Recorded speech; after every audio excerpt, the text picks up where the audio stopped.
Hello, everybody. Welcome to the Regen Farmers Mutual Landscape Impact Program community session for the Northern Rivers Group. I'm joined today, I'm joining you today from contested country in the Awabakal and Darkajing area, otherwise known as the Central Coast of New South Wales, between Sydney and Newcastle.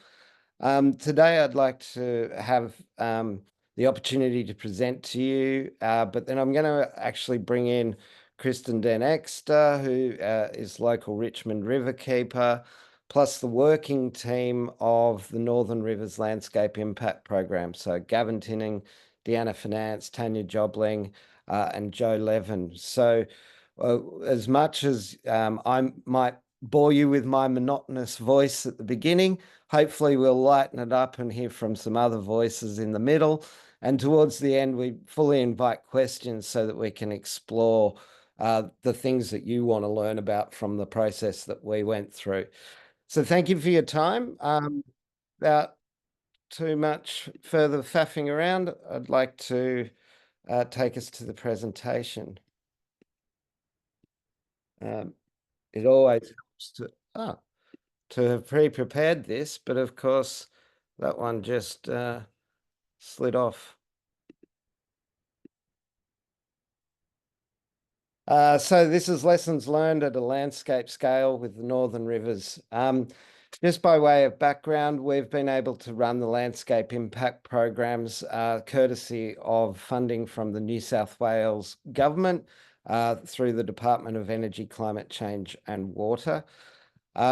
Regen Farmers Mutual was one of several initiatives around New South Wales that was designed to unlock pathways for carbon abatement in different like challenging areas. And I guess the challenging area that we put forward to the New South Wales government and they've funded is that we should actually not just target individuals with incentives, but how do we create a process to help groups of farmers come together and answer for themselves the question, what can we do that makes sense economically and environmentally, both at an individual scale and at a landscape scale? And the goal of answering that question is to find something that's truly regenerative, as in it makes an economic and an environmental profit, but that it has some material environmental impact because you've got coordination and connection. And it also has a scale that might be more closer to the institutional counterparties that typically exist in environmental markets, and individual farmers are often subscale to those institutions.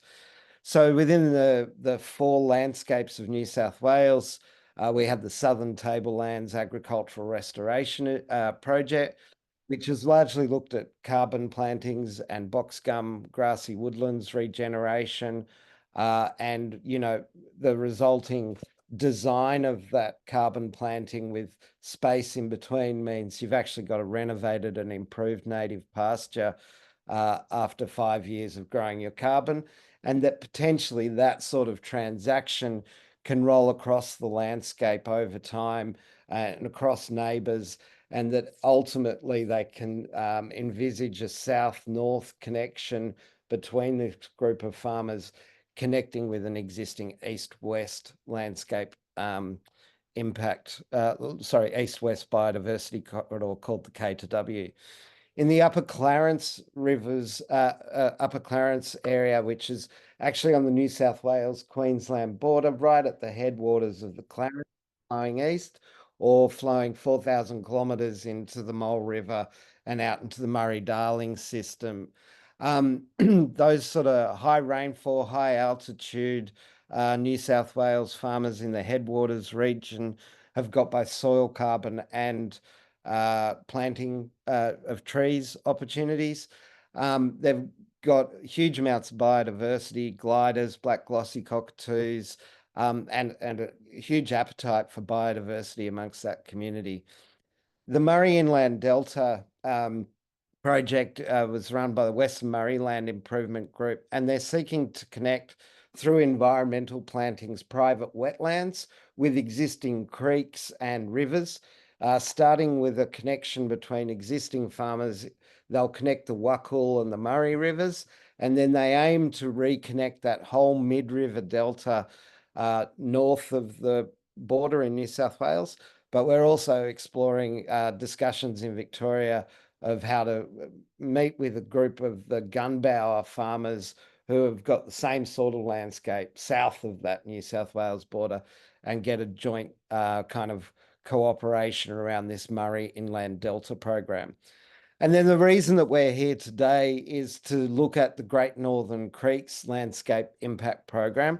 And, each of the programs, including the Northern Rivers, went through several in real life sessions, along with the working team going through weekly content and online and in person. Each of the individual farmers were provided with an onboarding to a digital twin and a carbon estimation. So the Northern Rivers went through our sort of pre-program identification of the working team. We spun up with 10 pilot farmers. We had a focus on beef farmers, and we went through the co-design process, and we got to the point where prior to the opening of a transaction, but at the end of the co-design program, where we discovered that we couldn't find an economic return and an environmental return in the carbon markets as they're currently set up. So I'd like to play you a short video. It was done by the working team as part of their conditions of the grant, and tells the stories of Ranges to Rivers. The Regen Farmers Mutual Landscape Impact Program, Ranges to Rivers, was funded to bring landholders and investors together to identify opportunities for landscape scale action in our catchments. Northern Rivers grazing farms cover a diverse range of landscapes, everything from wetlands and floodplains to winding valleys and ridges of native hardwoods and even dense remnant rainforest. Water flows through all our landscapes and our farms. Pastures to gullies, creeks to swamps and rivers. There's a shared interest and desire for better water management in combination with regenerative agriculture and profitable enterprises. The Ranges to Rivers group discussed the ideas with the farmers and investors, and we sought to match landscape needs with financial opportunities. Investor partnerships can potentially deliver payments back to farmers via Regen Farmers Mutual for ecological services to the wider community, improved water infiltration, biodiversity, and reforestation to improve resources for wildlife and future habitat. Contact Regen Farmers Mutual for more information. The Regen Farmers...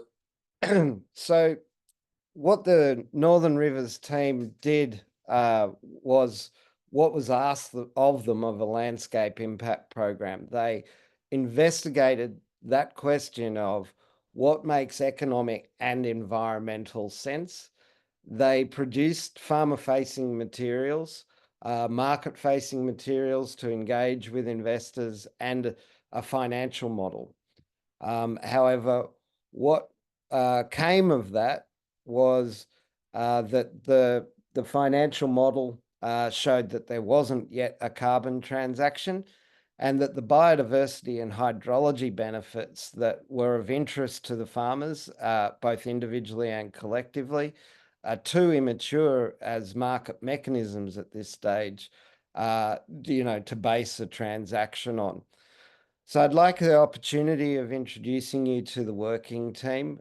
Gavin Tinning and Deanna Finance shared the role of Regen Advisor and cat herder. Joe Levin as the farmer avatar, and Tanya Jobling held down both a Marcoms and a finance and business role, and is also a great Regen Advisor in her own right, and working with some of the farmers up in the Upper Clarence. This group of people met weekly for 20 weeks and had to put up with us all discovering our way through this. and they held various events that engaged not just the Pilot 10, but other stakeholders in the region. That included a mapping a process, a field trip, an investor co-design session where we had Tasman Environmental Markets, Rabobank, and others from the Malone Institute, etc., occur. And it's with their support that we're able to share today's community session of the Lunch and Learn. So I'm going to ask in a particular order, if that's all right, for feedback from each of our team. Gav, I think you're first cab off the rank. Would you like me to share screen on the soil carbon and to provide your impressions of the project? Yeah, no, that'd be good, Wardy. Yeah, just maybe put up, if you can just put up that, just that slide at some stage. I'm just going to talk to soil carbon basically because that's something I've been involved in a little bit more. Deanna and Tanya will also talk to some other discoveries, I guess, or understandings. The Northern Rivers soil carbon, in theory, is a great opportunity because generally we're not a moisture limited region. So we have great opportunity to grow a lot of grass and if done well through management, produce or increase soil organic carbon, therefore sequester carbon. And that has been demonstrated in small scale via Casino Food Co-op and Landcare projects over the last few years, sort of north and west of Casino. And so regardless of whether you're producing carbon credits, there's that opportunity. When you come into an ACCU project, it's a little bit different because you've got a range of issues. There aren't any real tangible examples for our type of landscape and climate as far as soil carbon projects for farmers to look at and have some confidence in the investment and what sort of risk there might be in getting a return. So that's one issue. The second issue is there's a lack of transparency in the projects that have been registered and are accruing ACCUs in terms of understanding, well, how did that actually occur? What was the mechanism? So, and I think that's just a business thing from those particular carbon service providers. They just keep their cards close to their chest. Some of these ACCU generating projects have reported results and they've been issued ACCUs for them. So in theory, they're legitimate, but their results of carbon sequestration are about 10 times the rate of long-term soil carbon research trials. So that's a question as well. But probably the main issue for us is scale.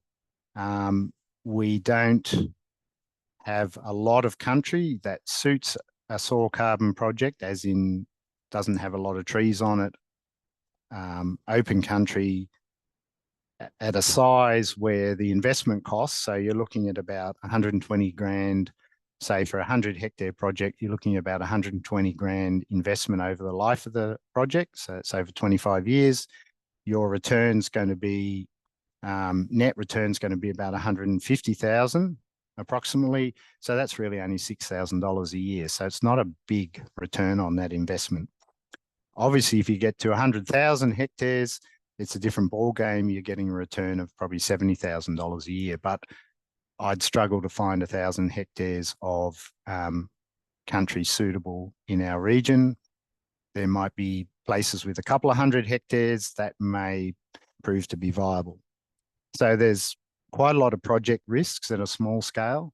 The slide that's in front of you just gives you a sense. So this is 15 properties that were sampled sort of 18 months ago across the Northern Rivers.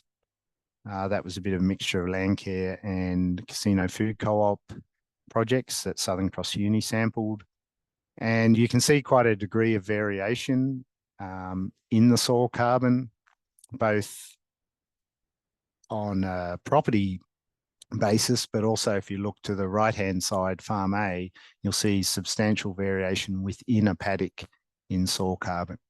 And the reason I bring that up is that it was another sort of risk that I only more recently discovered, that if you have a lot of variation in your soil results, there's a risk that you'll be discounted further in your ACCU generation and therefore be have less income from your project. So I guess those risks of scale and variability are something we discovered, and that's why soil carbon projects are probably going to be a bit of a niche in the Northern Rivers rather than commonplace.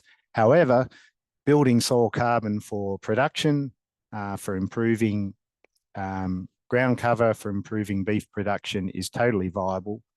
And that's probably where our emphasis should be, on the production side rather than on the carbon credit project side. So that's all for me. Thank you, Gavin. Tanya, can I throw you under the bus next? Is that all right? That is fine. Thanks, Woody. Hello, everybody. So the other product that was available to us in the current carbon ACCU market was environmental mixed planting. So this is quite a specific product. So in Queensland, there's a bit more breadth there, and has been breadth in the past with human-induced regeneration and avoided clearing. In New South Wales, at the current time going forward, we have the option of environmental mixed planting. So everybody who's been around Landcare or other projects for a while knows that it's a bit of a no-brainer. Plant trees in the Northern Rivers. We've got it all.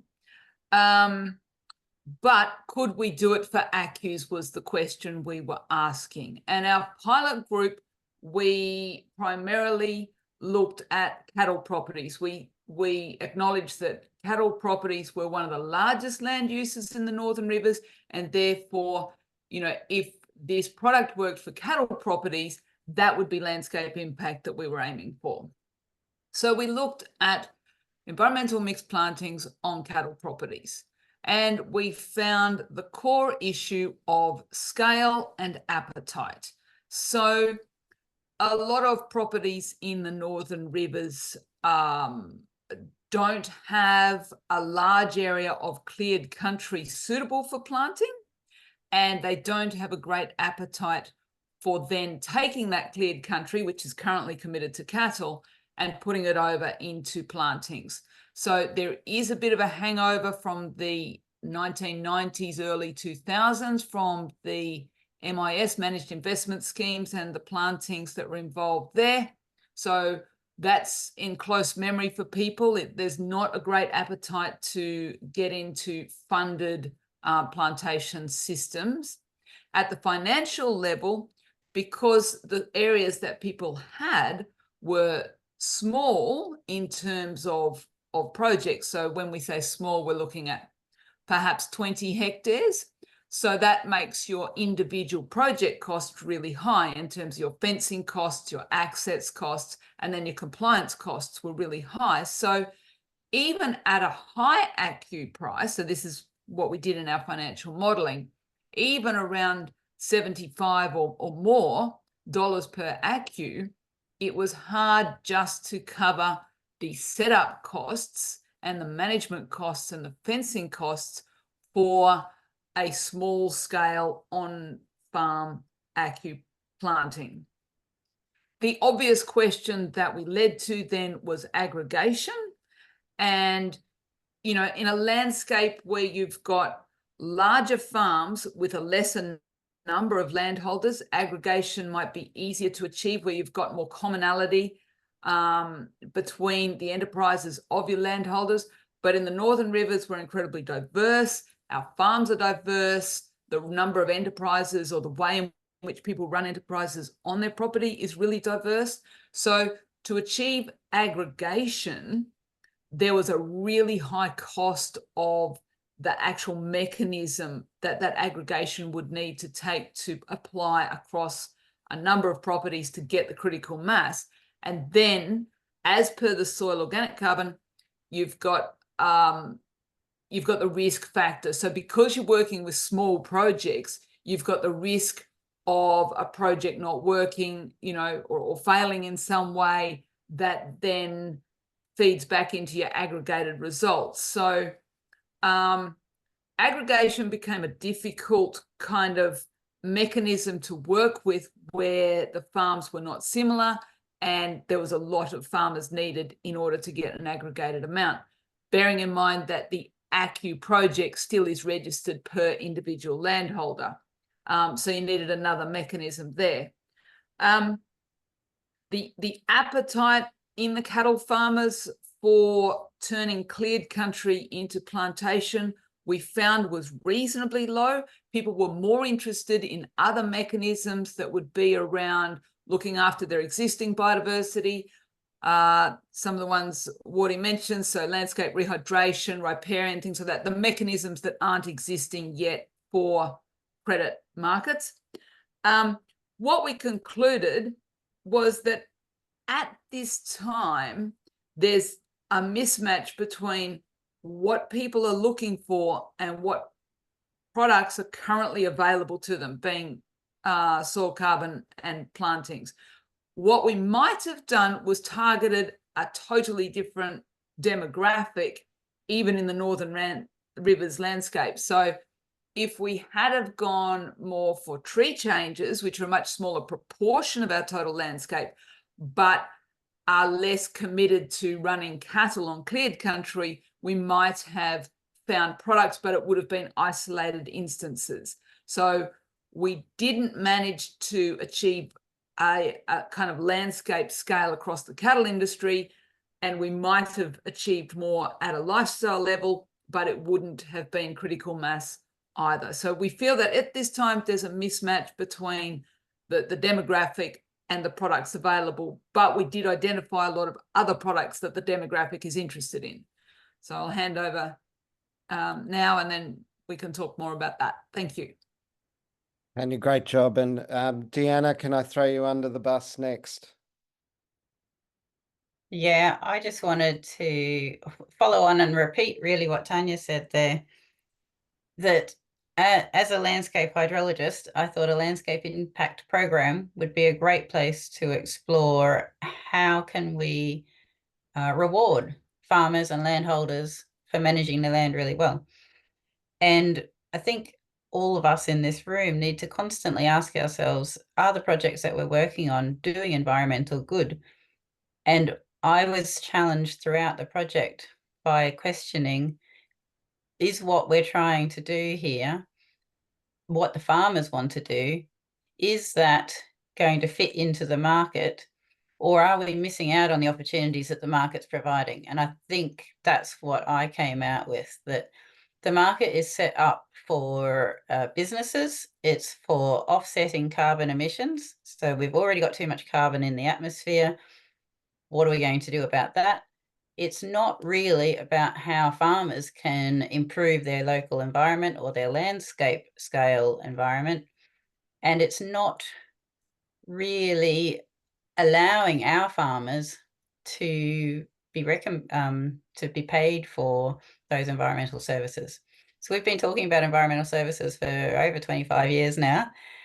And I did feel like we were just at the cusp now, and that now is the time to be involved. But I don't think that that is happening in the ACCU market. Maybe it's going to happen in the next opportunity.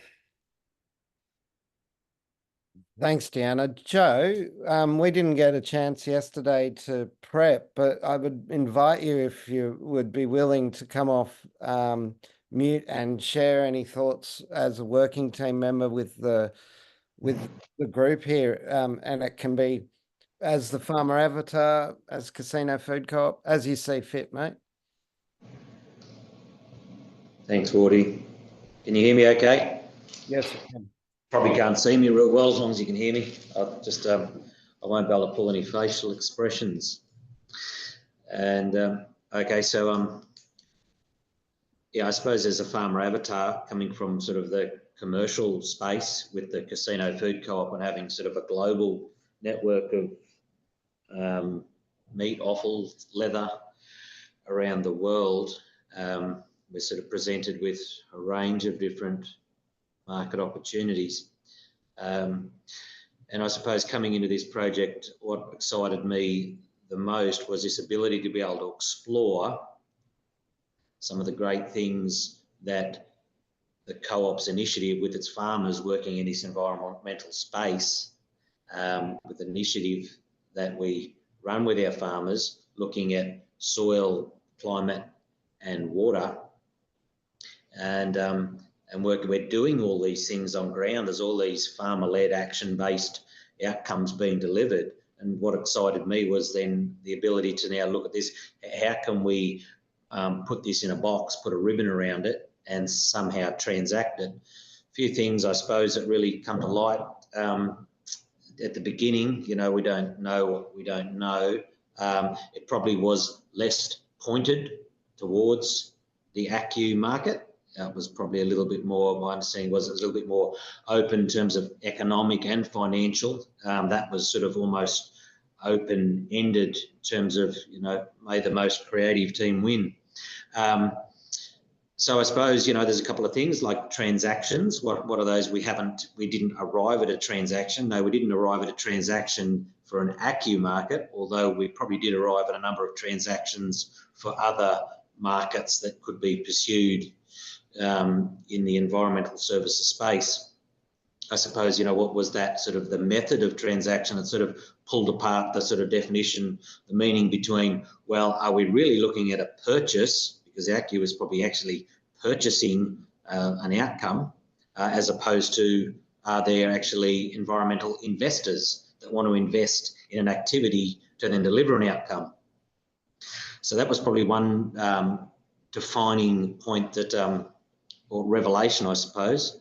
And really, you know, what's the investment or purchase actually, what is actually being purchased? What is the actual investment in terms of its overall potential? Was it the range of different, I suppose, investments that we received, that the Co-op receives with its initiative, with its farmers, is probably more around the product is actually, it's the capacity to change a farmer's paradigm and enable adoption to deliver an outcome which generates a product which then has social, cultural and environmental deliverables.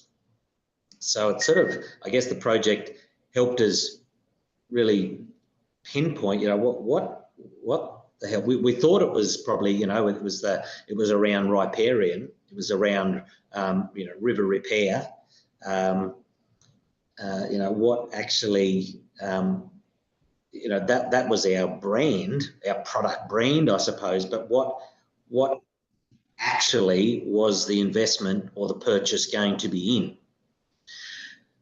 So that was another key point. I suppose another thing that come to light in this open world of opportunity where we're delivering environmental service and something can either purchase or invest, you know, what does that look like? You know, it's never going to be static. It can't just be etched in stone. You know, there's this possibility, there's more of this evolutionary kind of commercial model where to start with it might be government that invests. In 3 to 5 years that might transition into the supply chain investing once that adoption has been uptaken. Then that might transition then again to the supply chain or even the industry maybe purchasing or investing. So it's kind of this, seeing it as this changing model.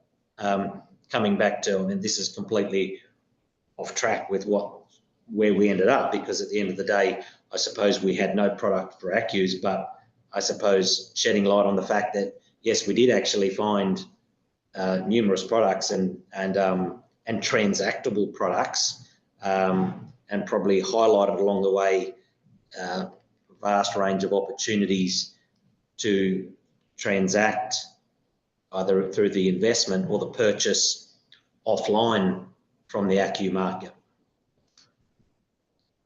I think that might just about summarise a few takeouts from that. So from a farmer avatar perspective, I guess the whole ACCU proposition in this region, as probably has already been pointed out from my team members, probably ACCU opportunity probably left me a little bit high and dry, pardon the pun. Thanks, Joe. Really appreciate that. Thank you to the working team collectively. You guys did an amazing job. Couldn't be happier with the work that you did. What I have suggested in the invitation for today is that we would answer questions like how does it work and what are the thresholds, etc. But we'd really like to just, you know, throw it over to an open audience. And I'm going to ask KDE, Kristen, if you, with your Richmond Riverkeeper, your knowledge of the National Landcare Network, etc., you got to attend at our investor co-design session, could start off with any questions. I haven't set you up with a Dorothy Dixer, but basically, have you got a question about the outcome that we got? Thanks, Wardy, and thanks, Gavin and Deanna and Tanya and Joe. It's been interesting sort of sitting on the sidelines of this project, and I guess, you know, coming from, and I just pay respects to elders and acknowledge coming from Widjabul Waival country today, but thinking about this amazing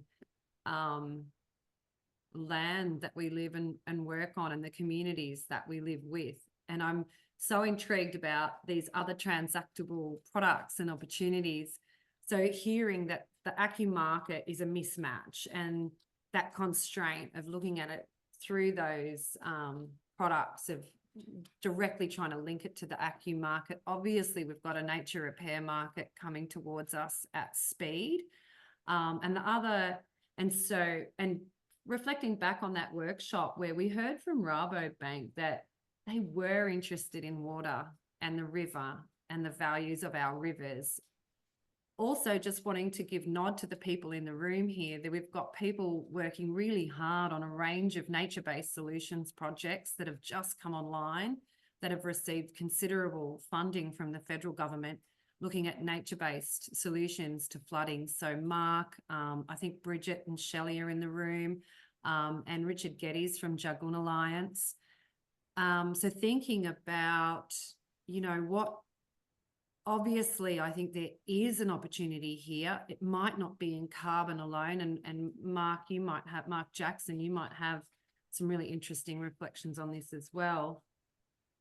Also thinking to what's happening to the north with reef credits. And we're thinking about catchment to coast and ranges to rivers and, you know, and also thinking to the cultural leadership of First Nations communities in this. You know, we really have a challenge ahead of us in terms of being good custodians to country and water. So that what is it that we could unlock here in the Northern Rivers? And so I think about the Queensland situation with the reef credits. And I think, you know, maybe we need to actually define and koala credits are becoming a thing. So what is it that we could,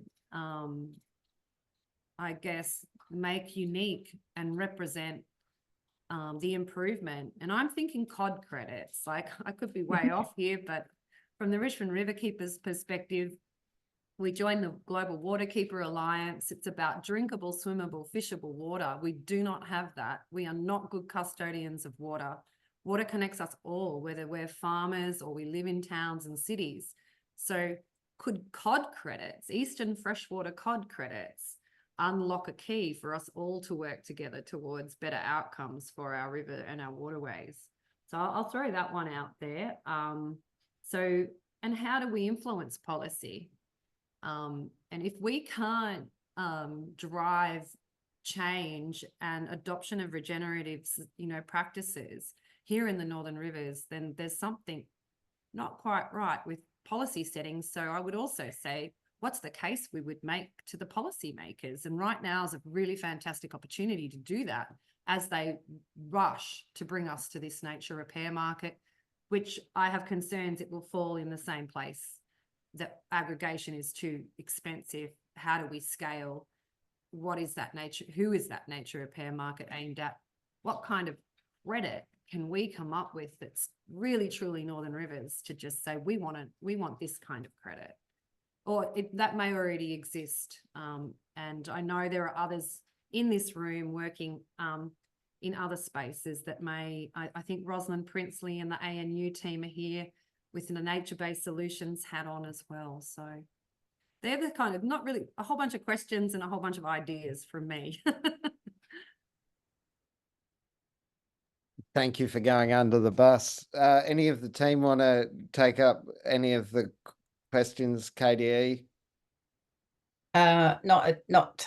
I don't think there was a question there that needed answering, but I completely concur that Queensland came up with the reef credit because the Great Barrier Reef was in dire health. And we know that our ecosystems off the coast and in the mangroves are also in dire health. So we just need to be able to connect the policies to those, and then we could have something similar, I feel. I agree. And we were talking oyster reefs, like coral reefs are so amazing and have taken up a lot of our thinking, and they're iconic and so biodiverse, but oyster reefs are so important, and we've virtually lost our oyster reefs. And oysters, I spent Saturday with Dolphin Research Australia, Ozfish, and others talking about, and we know there is investment. So Patagonia is supporting the Byron Hope Spot project. The Richmond River has a resident population of dolphins. They're not healthy. They've got, and the reefs, the oyster reefs have virtually disappeared. We've got less than 1% of the big scrub rainforest left. We've also got less than 1% left of oyster reefs. So, oysters just don't quite, but I do think, and our marine estate, and I see Suzanne, accurate here too, the marine estate focus. And so that the river doesn't just stop.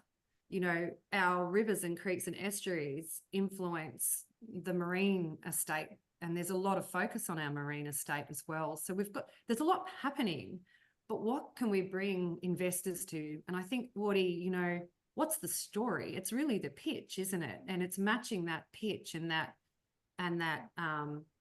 it's a product, but it's a story as well that people can actually buy into, that can unlock change. And so, I think the ACCU market is constrained clearly, and it's also those easy wins have already been won. We know about the issues around it. How do we set ourselves up for the nature repair market, and what might that look like? And I know from Richard Geddes, I think you're on the call too, there's cultural land management and culture. What about, First Nations approaches to caring for country, and how might that fit into this space? We know that fire and carbon, there's some amazing projects already in that space as well. I can see, Ros, you've got your hand up, and I'll be quiet. Go for it, Rosalind. Love to hear your question. Sorry, I just don't think that there's going to be one answer in a way. I think it's always going to have to be like an aggregation of benefits, and so public and private benefits. So obviously the farmers that are practicing the regenerative agriculture are going to get private benefits out of better productivity, hopefully, and better sustainability. And then I just think trying to expect just the carbon ACCUs to pay as much as you're hoping is possibly unrealistic. And so thinking about bundling the benefits, the public and private benefits, so that you can get some payment for the ACCUs, but thinking about the accrual of those benefits to the private farmer as well. And I just don't know whether you've done that. And it just wasn't clear to me that that's something you were doing. So I just wanted to ask. Anyone from the working team want to take that?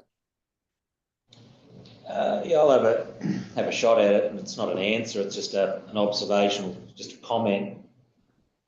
We found in this commercial space, and being a part of a co-op with a few hundred farmers, that the adoption, or it's the big purchase or the promise of a big dollar at the end just doesn't seem to cut it. And this is where it was just touched on earlier, that what seems to be working very successful for us and what we've gained a lot of traction with is it's not relying on them to fork out dollars, time, resources to create an activity and then deliver an outcome and then be lucky enough that someone might come and purchase whatever it is that whatever their outcome is that they've delivered. What we've seemed to like reverse engineer that with all those factors, we seem to find that the investment up front, plus the act, which then oils the wheels of that activity, and then we can celebrate the outcome of that at the end. So it's sort of rather than the carrot down the end, the carrot's given to the donkey before he pulls the cart, so to speak. Not that us farmers are donkeys, but another poor metaphor, shall we say. But yeah, Tanya, did you want to add on that as well? I saw you nodding. Yeah, thanks, Rosalind. Just a little bit of an answer to your question. I very much hear you saying about the benefits to the agricultural system that would naturally flow on from those projects. And yet I don't feel that we're really registering those impacts as benefits on a lot of our typical farms here in the Northern Rivers, where we often have, areas of tree cover already.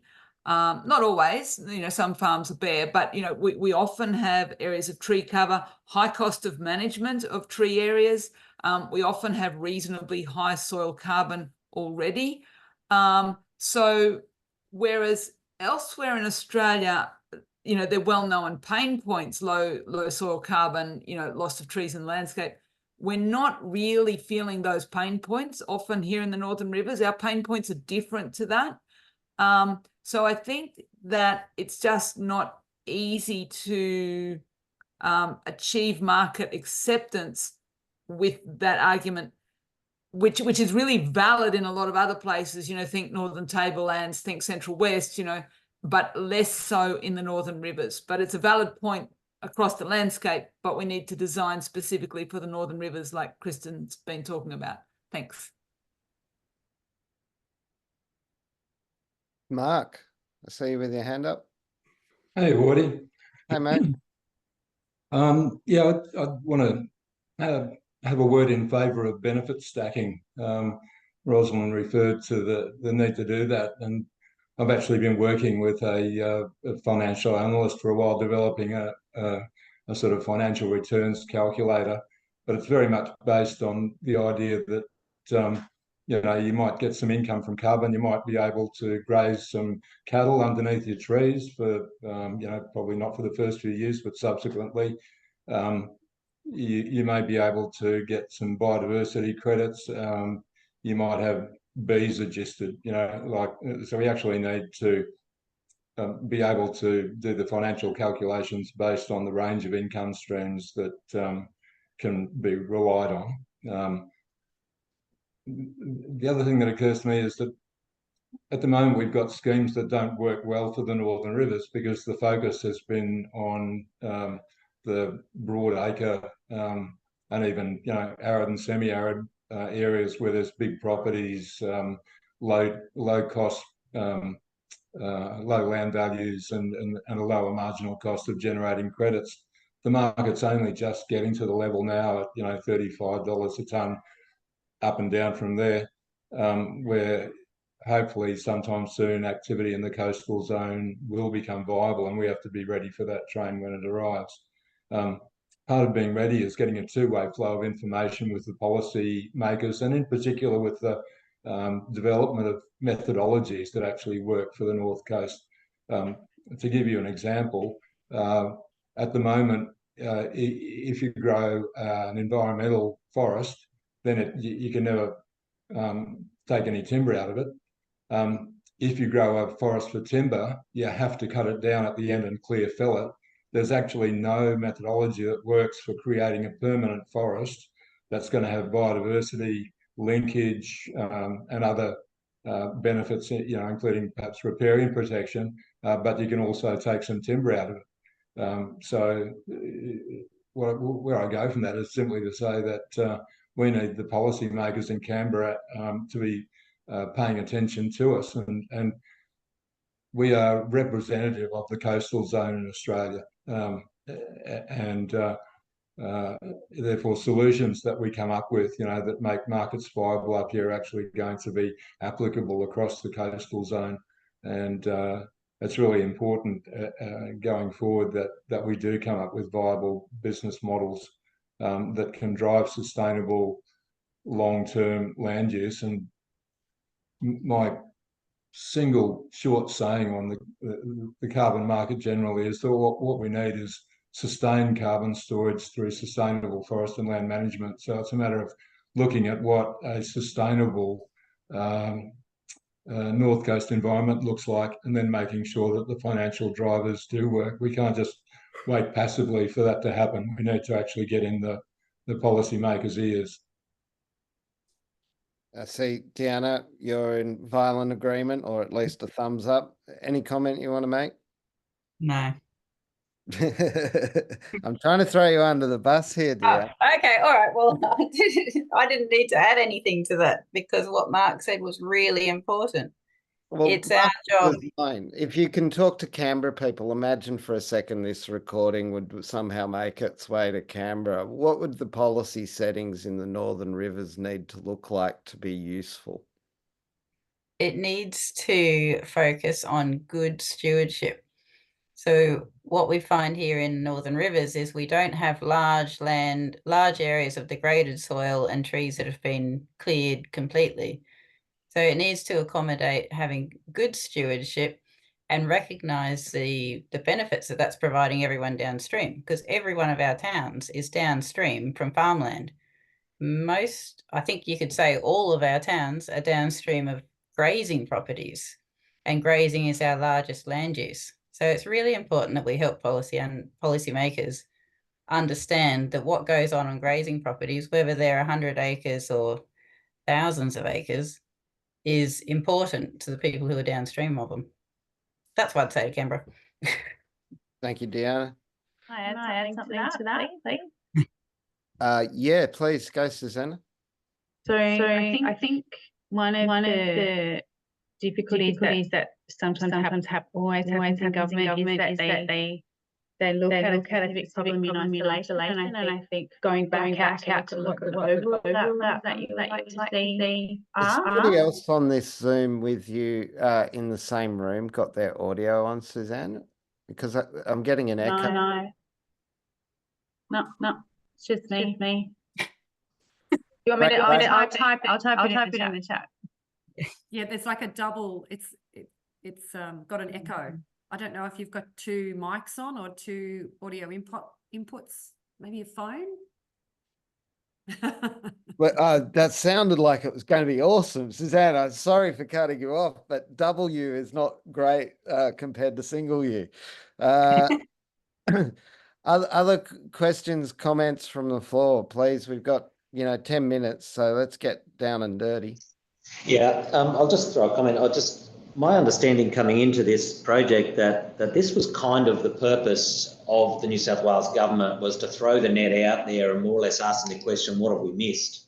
Or what do we need to know from these quirky little catchments? Have we got the story right across the region, right across the state in terms, are we catering for what is potentially, coming out of our environments? So that's the first thing I suppose I thought of coming in, that our findings actually are articulated back to the New South Wales government.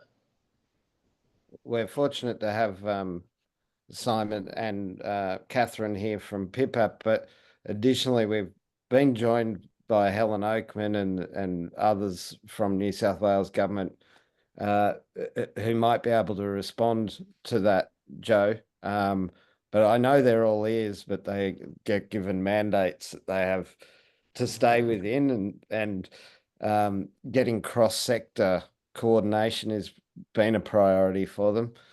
Yeah, the other thing too, I suppose, what was sort of a bit quirky about our project is our product was really based on well, let's be honest, it was based on a problem. Our catchment here in the Northern Rivers is in poor health. So our product was really centred around, what did we call it? Like it was a solution. So a solution-based activity. And, what would, if the question is, what would we say to Canberra?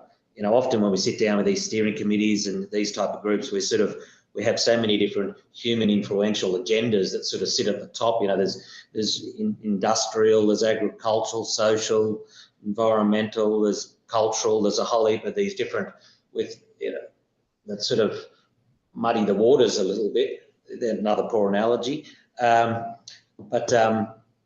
Just understanding the core issue within our catchment is that our product was designed to slow water down. The results and the poor health of our catchment is generated from large volumes of water moving too fast through the catchment. And so that's sort of that core engineering of where our policy should start, is with those physical fundamental things that we have: sunlight, gravity and water. I often think that our water in the Northern Rivers is just drunk on gravity. It moves too fast. And so the policy should really, before it brings in all these higher level emotional, human influential factors, probably start with that core basis. And I know Susan, I probably don't want to speak on her behalf, but, is really, I know the DPE really focused around, and her, Susan's team, around that diffuse water pollution, really recognising that really at the end of the day, the core issue, what our product was trying to design itself around, was around that poor water quality and slowing that water down. And so what is the product that we can deliver to our catchment, to tourism, to agriculture, to everyone, to even the broader global community? What our environmental service is around slowing that water down. Great point. Well made, Joe. Rachel, you had your hand up, and then Kate Menzies after you, Rach.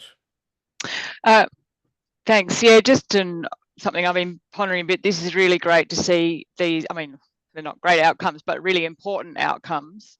That it's really context dependent, and it just highlights how much we need a whole range of environmental markets ASAP.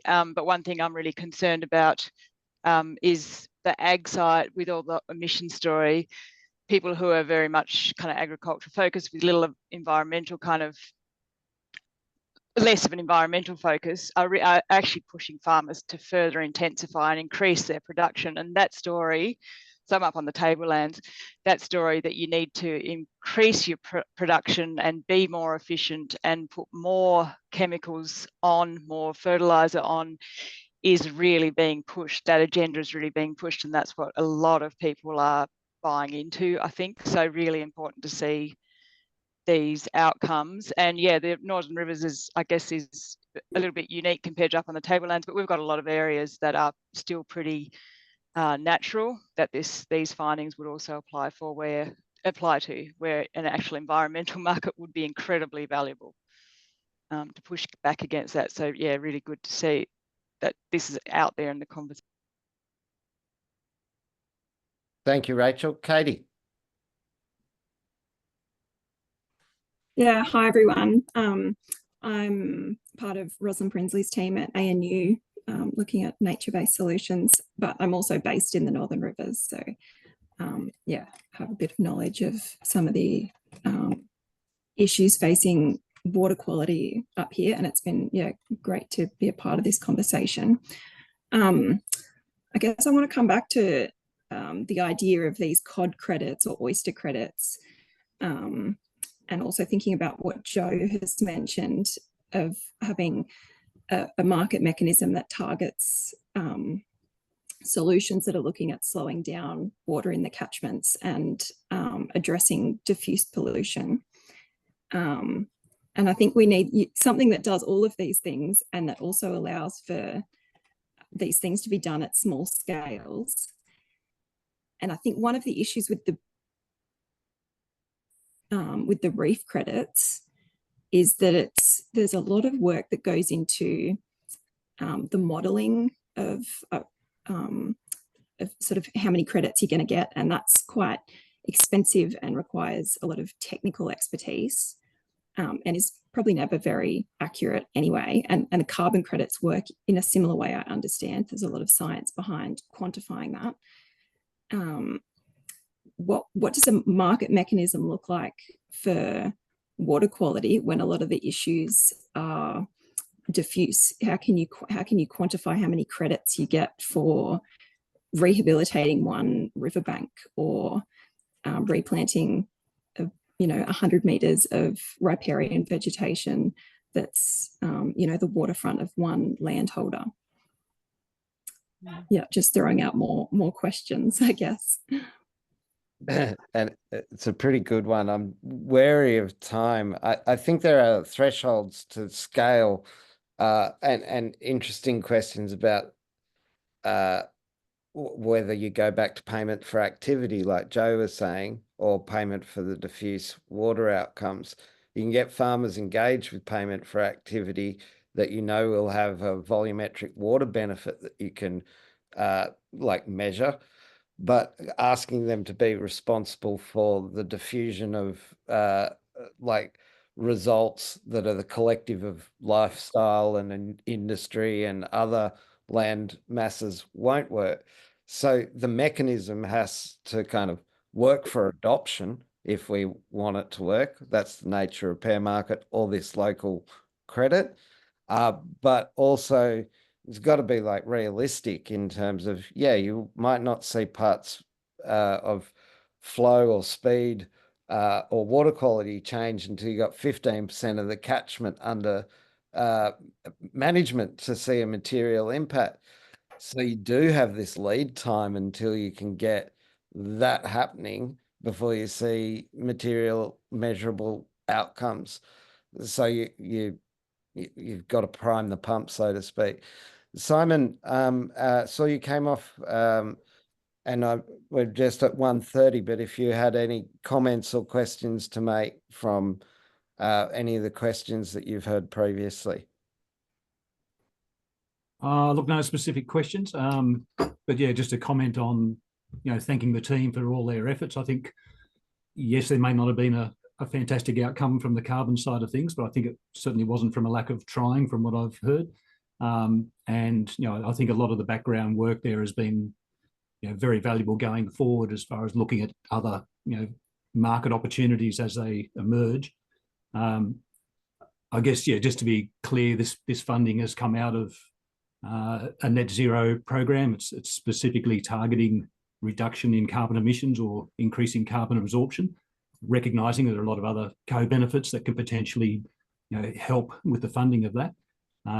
But yeah, unfortunately, this region at this point in time, the carbon alone with those extra benefits doesn't look like it's stacking up economically. So, will have to be put on hold for the time being until something else comes along. And hopefully the biodiversity markets and the water markets and other things will come along at some point. But certainly some valuable information has come out of it, and that's been documented. And there'll be a lot of people looking at that and learning the lessons from it, and how we might be able to overcome those barriers in the future. Thank you, Simon. Thank you for your support.